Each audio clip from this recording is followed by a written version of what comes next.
Magandang hapon.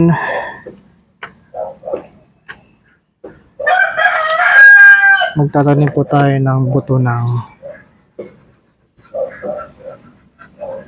palaya sa hapon na ito. Galing po ng palengke kanina. Ito po yung inulam namin ng palaya. Meron po mga magulang na po na buto.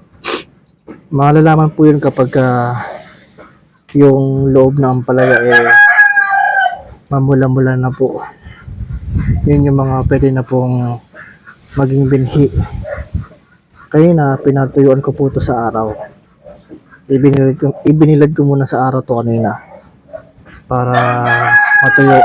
At ngayon nga po itatanim natin. Dito ko na po isasama sa mga kangkong. Total malawak naman po ang espasyo nito at kung kukulangin po sa lupa, pwede ko po siyang dagdagan.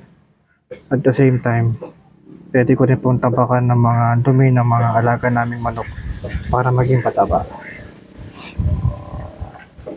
Malaking tulong po ang may mga tanim na halaman, lalo na po ang gulay sa ating pong bakuran. Sa amin pong terrace, sa ating terrace.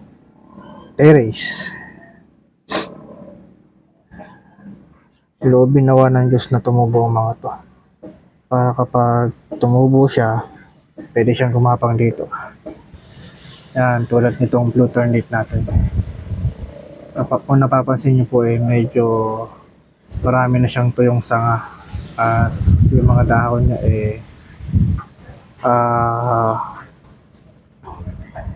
medyo tuyot na.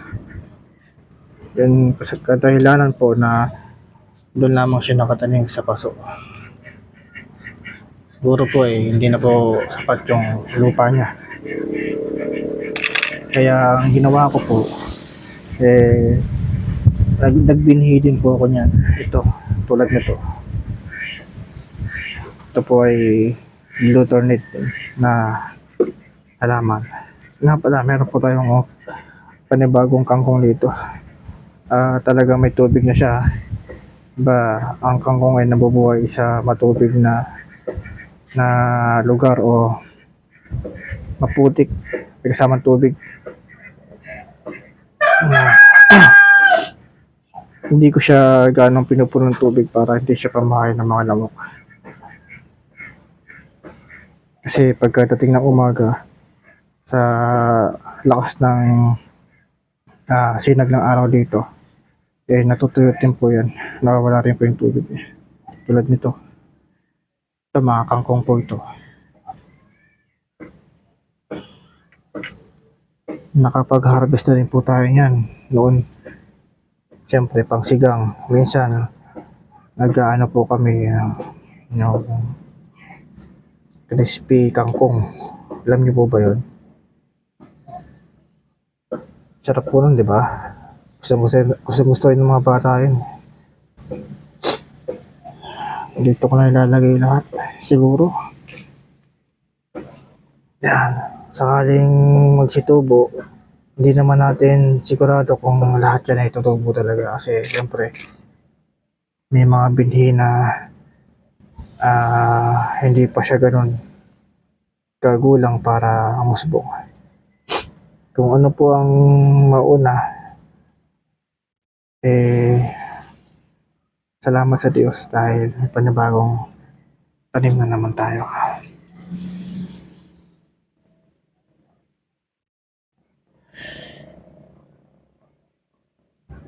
May mga bunga na rin po itong bell pepper natin. Yan.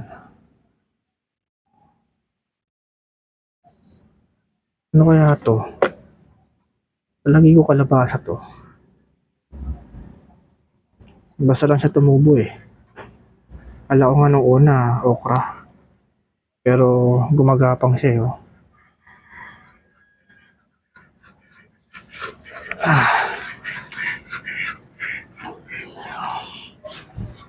Madalas kasi itong bisitahin ng mga ano eh, ng mga ibon.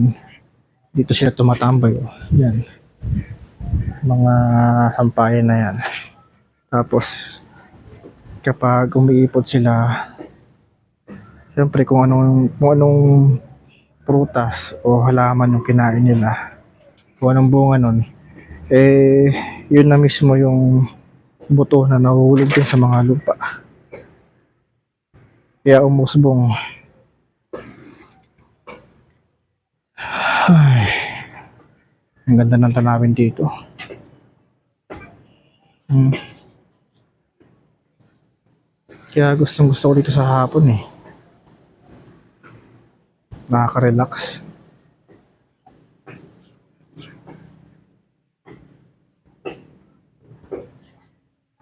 Tapos may kita ko pa yung mga pananim mo.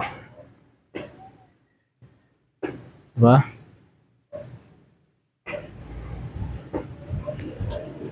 Ang laki na ng bunga ng papaya ko. Biruin mo yun. Sa lumang estero lang siya nakatanim. Tapos, napabunga po natin. Oh, ang galing. Pero sabi nga ng anak ko, si Lord ang magaling. Dahil sa kanya lahat ng glory sa mga ganitong biyaya. Sa pagkalat ng mga ugat niya, sumabog na yung lumang estero. Hindi na kaya. Kaya yung mga lupa, kumalat na rin sa semento. Yung ugat niya, kumalat na rin. At nakakapit na sa semento. Uy, yung mga bawang natin, oh, nagsi Laguna. Ito ay kamatis. Ay, kamatis to, sorry. Sibuyas.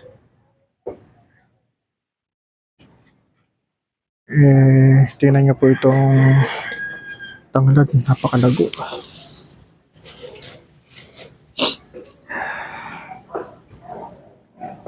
Kaya kahit po nasa city po tayo o lungsod, kahit saan pa tayo nakatira, basta meron pong spot ng bahay po natin na talagang sinisinaga ng araw, lalo na po sa umaga.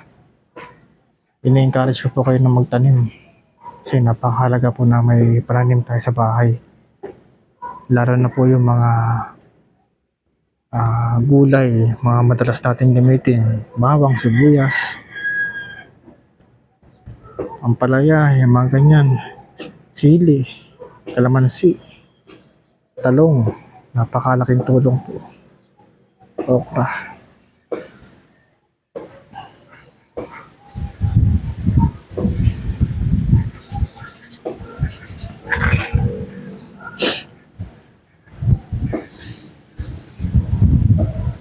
Napakaganda.